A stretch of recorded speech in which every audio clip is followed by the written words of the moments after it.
The capital நண்பர்களுக்கு வணக்கம். நான் உங்கள் நிரஞ்சன். தமிழ்நாடு சட்டமன்ற தேர்தலுக்காக திமுக கூட்டணியை எப்படியாவது தோக்கடிக்கணும் அப்படின்ற அந்த ஒரே ஒரு இலக்கை மட்டும் கையில வச்சு இறுதியா ஒரு முயற்சியை விஜய் அவர்களை வச்சு டெல்லியில தயார் பண்ணிக்கிட்டு இருக்காங்க பாரதிய ஜனதா கட்சி. சிபிஐ விசாரணை அப்படின்ற போர்வையில விஜய் அவர்கள் டெல்லிக்கு வரவழைக்கப்பட்டிருக்கிறது அப்படின்றதுக்கான பின்னணி அப்படின்றது ரொம்ப சிம்பிளானது. விஜயால இந்த தமிழ்நாடு சட்டமன்ற தேர்தலில் ஏதாவது தங்களுக்கான ஆதாயம் கிடைக்குமா அப்படின்றது தான் பாரதிய ஜனதா கட்சி பார்க்குறாங்க. அதுக்கான ஆழம் பார்க்கக்கூடிய விஷயம் அப்படின்றது தான் டெல்லியில் நடைபெற இருக்கு. மிக முக்கியமாக அவரை கூட்டணியில் வச்சுக்கலாமா, இல்லை வெளியிருந்து அவருக்கான ஆதரவை கேட்டு பெறலாமா, இல்லை அடிச்சு வாங்கலாமா இப்படின்ற மாதிரியான நிறைய விஷயங்கள் அப்படின்றது தான் டெல்லியில் நடந்துகிட்டு இருக்கு. அதை பற்றி தான் இந்த வீடியோவில் நம்ம இன்னைக்கு விரிவாக பார்க்க இருக்கிறோம். அதுக்கு முன்னாடி நம்ம சேனலில் இன்னும் நிறைய பேர் சப்ஸ்கிரைப் பண்ணாமல் பார்த்துக்கிட்டு இருக்கீங்க. உங்களுக்கே தெரியும், உங்களுடைய ஆதரவை நம்பி மட்டும்தான் டெல்லியிலிருந்து இயங்கக்கூடிய முதல் தமிழ் யூடியூப் சேனலாக இதை நடத்திட்டு இருக்கோம். இப்போ இந்த மாதிரியான ரொம்ப ரொம்ப முக்கியமான இன்ஃபர்மேஷன்ஸ் உங்களுக்கு உடனுக்குடன் வந்து சேரணும் அப்படின்னா நம்ம சேனலை சப்ஸ்கிரைப் பண்ணிக்கோங்க. வாங்க இப்போ வீடியோக்குள்ள போகலாம். தமிழக வெற்றி கழகத்துடைய தலைவர் விஜய் அவர்கள் கடந்த சில தினங்களுக்கு முன்னாடி 2026 தமிழ்நாடு சட்டமன்ற தேர்தலுக்காக தாவேகாவினர் எங்கெங்கெல்லாம் போட்டியிடுறாங்களோ அவங்களுக்கான நேர்காணல் அப்படின்றத நடத்துறதுக்கான திட்டம் அப்படின்றத அறிவிச்சு அதுக்கான ஏற்பாடுகள் எல்லாமே முடிஞ்சிருந்தது. சரியா அதே நாள் நீங்க சென்னையில் இருந்ததெல்லாம் போதும், உங்க கட்சிக்காரங்க கிட்ட நேர்காணல் நடத்துறதெல்லாம் போதும், நாங்க உங்ககிட்ட நேர்காணல் நடத்தணும், வாங்க வந்து சேருங்க டெல்லிக்கு அப்படின்னு சிபிஐ ஒரு அதிரடி சம்மன் அப்படின்றத அனுப்புறாங்க. இதுக்காக கரூர் துயர சம்பவம் சம்பந்தமான விவகாரத்தில் உங்ககிட்ட விசாரணை நடத்தணும் வாங்க அப்படின்றாங்க. ஆனா அவர் ஏற்கனவே பொங்கலுக்கு அப்போ வந்திருந்தாரு, ஞாபகம் இருக்கா? ஒரு 3 நாள் வந்திருந்தாரு. முதல் 2 நாள் கண்டினியூஸா வந்தாரு. அதுக்கப்புறம் நான் பொங்கல்லாம் கொண்டாடிட்டு வரேன் அப்படின்னு ஒரு நாள் இடையில கேப் கேட்டுட்டு சென்னைக்கு வந்துட்டு திருப்பி ரிட்டர்ன் ஆகியிருந்தாரு.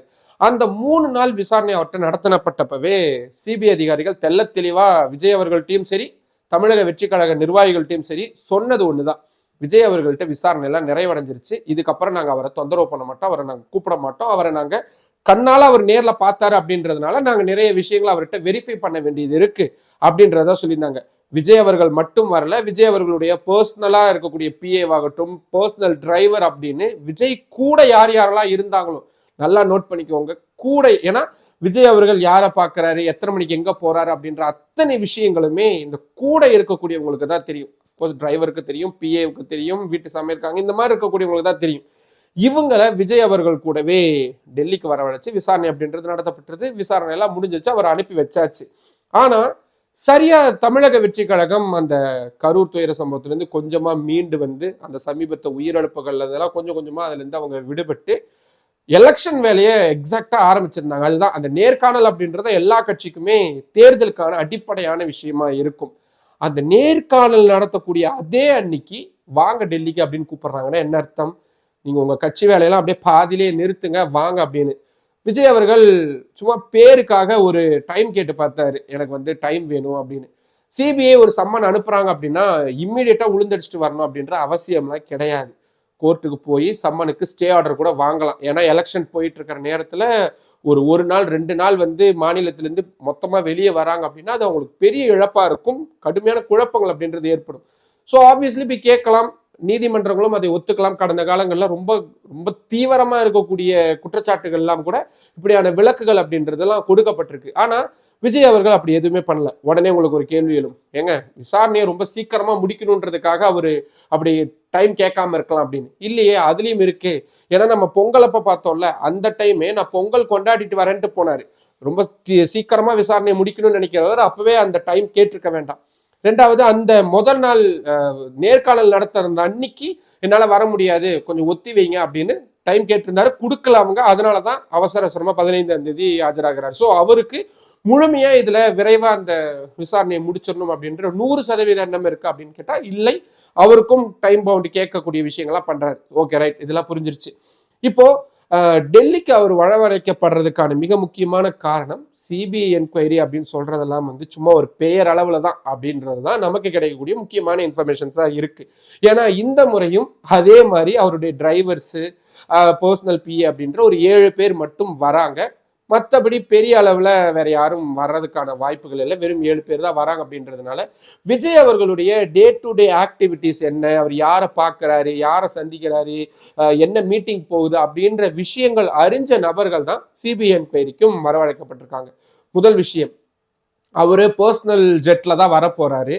காலையில 7 மணிக்கு 8 மணிக்கு தமிழ்நாட்டிலேருந்து சென்னையிலேருந்து ஃப்ளைட் பிடிச்சா கூட சிபிஐ கேட்கக்கூடிய அந்த டைமுக்கு 9 மணி 10 மணிக்குன்றது அவர் டான்னு வந்துடலாம், எந்த பிரச்சனையும் கிடையாது. ஏன்னா அவர் பொதுவாக நம்ம கரூர் துயர சம்பவம் நடந்தப்போ கூட அவ்வளவு லேட் நைட் ஆனும் போது கூட அவரு திருச்சியிலேருந்து கிளம்பி சென்னை போயிட்டார். இப்போ அவர் சுற்றுப்பயணம்லாம் போறாரு. நீங்க பார்த்தீங்கன்னா பெரும்பாலும் நைட்ல வந்து அவர் வெளியே தங்குறது கிடையாது, சென்னைக்கு திரும்பிடுறாரு, பனையூர் போயிடுறாரு அப்படின்றது அவருடைய பேட்டர்னா இருக்கு. ஆனா அந்த பேட்டர்னை உடைக்கக்கூடிய வகையில தான் இந்த சிபிஐ என்கொயரிக்கு ஒரு நாளைக்கு முன்னாடியே, அதுவும் இரவு கூட வரல, மாலையே வந்துடுறாரு. 2-2:30 மணிக்கு கிளம்பி ஈவினிங் போலவே வந்து ஹோட்டல்ல செட்டில் ஆயிடுறாரு. பெரும்பாலும் இந்த மாதிரியான டீலிங்ஸ் எல்லாமே வந்து ஹோட்டல்ஸ்ல தான் நடக்கும். நீங்க உடனே கேட்கலாம், ஏங்க இதெல்லாம் வந்து தமிழ்நாட்டிலேயே பண்ணிக்கலாமே, தமிழ்நாட்டில் இல்லாத ஹோட்டலா, சென்னையில் இல்லாத ஹோட்டலா அப்படின்னு. அங்கதான் சிக்கல் அப்படின்றது இருக்கு. ஏன்னா பாரதிய ஜனதா கட்சியினரை பொறுத்த வரைக்கும் தமிழ்நாட்டில் நடக்கக்கூடிய இத்தகைய அரசியல் ரீதியிலான மீட்டிங்ஸை தவிர்க்கணும்னு நினைக்கிறாங்க. ஏன்னா காவல்துறையினர் தமிழ்நாடு அரசுடைய கட்டுப்பாட்டில் இருக்கு, உளவுத்துறையினர் எல்லா பக்கமும் இருப்பாங்க, நிறைய இன்ஃபார்மர்ஸ் நிறைய பேர் இருப்பாங்க, பக்கு வைக்கலாம், என்ன வேணாலும் நடக்கலாம்.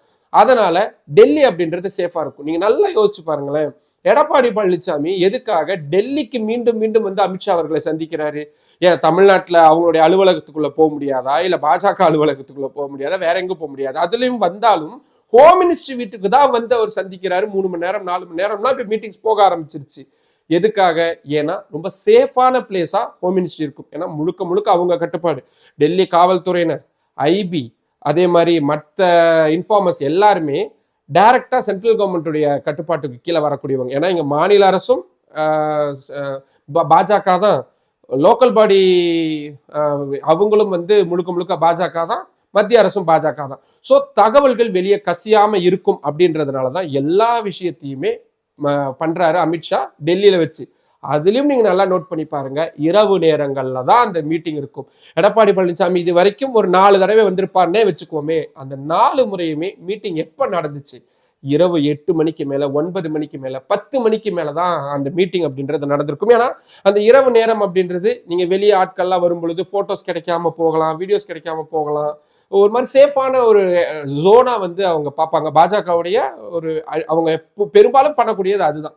அதே மாதிரிதான் விஜய் அவர்களையும் ஒரு இரவுக்கு முன்னாடியே வர வச்சு அவர் இங்க ஹோட்டல்ல இருக்கும் பொழுது யாரு வேணாலும் சந்திக்கலாம். விஜய் அவர்களே ஹோட்டல்ல இருந்து வெளியே போய், ஏன்னா அவர் தங்குறது ஒபாமா அவர்கள்லாம் வந்தாங்கன்னா தங்கக்கூடிய அந்த பெரிய ஹோட்டல்ல தான் தங்குறாங்க, பேர் சொல்ல விரும்பல. அந்த ஹோட்டல்ல இருந்து பல வழிகள் இருக்கு, எந்த வழியில வேணாலும் போகலாம். போன தடவை அவர் சிபிஐ அலுவலகத்துக்கு போகும் பொழுது கூட வழக்கமா இருக்கக்கூடிய அந்த வேற ஹோட்டல்ல தங்கியிருந்தாரு, வழக்கமா போகக்கூடிய அந்த என்ட்ரன்ஸ் எக்ஸிட் வழியா பயன்படுத்தாம எக்ஸிட்டுக்கு வேற ஒரு ரூட்டை, நார்மலா டிரைவர்ஸ் எல்லாம் பயன்படுத்தக்கூடிய அந்த ரூட்டை பயன்படுத்தி தான் வெளியே வந்திருந்தாரு. அவர் ஏன்னா போட்டோஸ் எல்லாம் வெளியே வரக்கூடாது அப்படின்னு அவர் விரும்புறாரோ என்னவோ. அப்படி இருக்கும் பொழுது மிக முக்கியமான அரசியல் மீட்டிங் நடத்தும் பொழுது அவர் எந்த வழியில வேணாலும் போகலாம். ஹோம் மினிஸ்ட்ரி வீடுன்னு பார்த்தீங்கன்னா, ஹோம் மினிஸ்டர் ஆக்சுவலா இன்னைக்கு அவர் டெல்லியில ஈவினிங் தான் அவர் ரிட்டர்ன் வராரு, அவர் பஞ்சாப்ல இருக்கிறாரு. எடப்பாடி பழனிசாமி அவர்கள் சந்திச்ச போது கூட தான் அமித்ஷா அவர்கள் அன்னைக்கு டெல்லியில லேட் நைட் வீட்டுக்கு வந்தாரு. அதுக்கப்புறமா ரொம்ப ரொம்ப லேட் நைட் தான் எடப்பாடி பழனிசாமி கூட அவ்வளோ டீட்டெயிலான அந்த மீட்டிங் போச்சு. ஒருவேளை விஜய் அவர்கள் ஹோட்டல்ல இருந்து பத்திரிகையாளர்கள் மற்றவங்களுடைய கண்ணுல மண்ணை தூவிட்டு கார்ல எதுலையாவது வெளியே வரலாம். ஒரு நாளைக்கு 100கணக்கான கார் ஹோம் மினிஸ்டரோட வீட்டுக்கு வந்துட்டு போகுது அப்படின்னும் பொழுது அவரு விஜய் அவர்கள் அந்த வீட்டுக்கு போறாருன்னா நிச்சயமா யாராலையுமே உறுதியா சொல்ல முடியாது. நான் ஏன் இவ்வளவு தூரம் உறுதியா சொல்றேன்னா, எடப்பாடி பழனிசாமி அவர்கள் சந்திச்சாரு, அந்த ஒரு போட்டோவாவது உங்களுக்கு கிடைச்சிருக்கா லாஸ்ட் 2-3 மீட்டிங்ல? அவங்களா பார்த்து ரிலீஸ் பண்ணா மட்டும்தான் முடியும். அதே மாதிரி செங்கோட்டையன் வந்திருந்தாரு, டிடிவி தினகரன் வந்திருந்தார், இது எதுவுமே உங்களுக்கு ஒரு போட்டோஸ் கூட வந்திருக்காது. அது போட்டோ வரணுமா வர வேண்டாமான்றது முடிவு பண்றது அமித்ஷா அவர்கள் தான். என்ன பேசுறாங்க ஏது பேசுறாங்கலாம் நமக்கு இப்போதைக்கு தெரியாது. 2-3 நாட்கள் கழிச்சு விஜய் அவர்கள் ஒரு வேலையை தாவேகா நிர்வாகிகள்கிட்ட ஓப்பன் அப் பண்றாருன்னா நம்ம அதுல இருந்து புரிஞ்சுக்க முடியும். ஆனா இத்தனை வாய்ப்புகள் அப்படின்றது இருக்கு அப்படின்றது தான் மிக மிக மிக முக்கியமான விஷயம். வெளியே இருந்து சொல்லும் பொழுது அப்படிலாம் கிடையாதுங்க, நாங்க பாஜக போக மாட்டாங்க அப்படின்னு சொல்லலாம். ஆனா அதே தாவேகாவினர் தான் நேற்றைய தினம் வந்து மாவட்ட நிர்வாகிகள்லாம் கேட்டு கூட்டணி போலாமா தனியா நிக்கலாமான்றது கேட்டிருக்கிறாங்க. எதுக்காக கேட்டாங்கன்னு தெரியலன்னா, அங்க விஜய் எடுக்கக்கூடிய முடிவு தான் எல்லாமே. அப்படி இருக்கும் பொழுது நிர்வாகிகள்கிட்ட எதுக்கு கேட்கணும், அதுவும் கடைசி நேரத்தில் எதுக்கு கேட்கணும்? சிபிஐ விசாரணைக்கு ஒரு சம்மனை வந்து நாங்கள் வெயிட் பண்றோம்னு பண்ணிட்டு போயிருக்கலாம். ஆனா சிபிஐ என்கொயரிக்கு எதுக்காக வரணும்? அதுவும் ஒரு நாளைக்கு முன்னாடியே எதுக்கு வரணும்?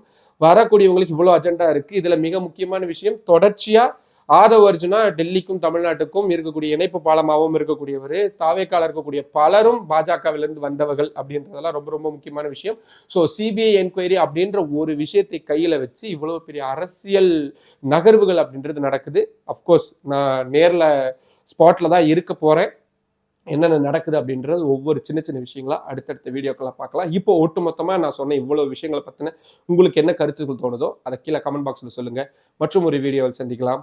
நன்றி. நம்மளோட கேபிட்டல் சேனல்ல இன்னும் நிறைய பேர் சப்ஸ்கிரைப் பண்ணாம பார்த்துக்கிட்டு இருக்கீங்க. உங்களுக்கே தெரியும், உங்களுடைய ஆதரவை நம்பி மட்டும்தான் டெல்லியில இருந்து எங்கக்கூடிய முதல் தமிழ் யூடியூப் சேனல் அதை நடத்திட்டு இருக்கு. இப்போ இந்த மாதிரியான ரொம்ப ரொம்ப முக்கியமான இன்ஃபர்மேஷன்ஸ் உங்களுக்கு உடனுக்குடன் வந்து சேரணும் அப்படின்னா நம்ம சேனலை சப்ஸ்கிரைப் பண்ணிக்கோங்க. நம்ம வீடியோஸை நிறைய பேர் கொண்டு போய் சேருங்க, லைக் பண்ணுங்க, கமெண்ட் பண்ணுங்க. உங்களுடைய ஆதரவை அதிக அளவில் தாருங்கள். நன்றி.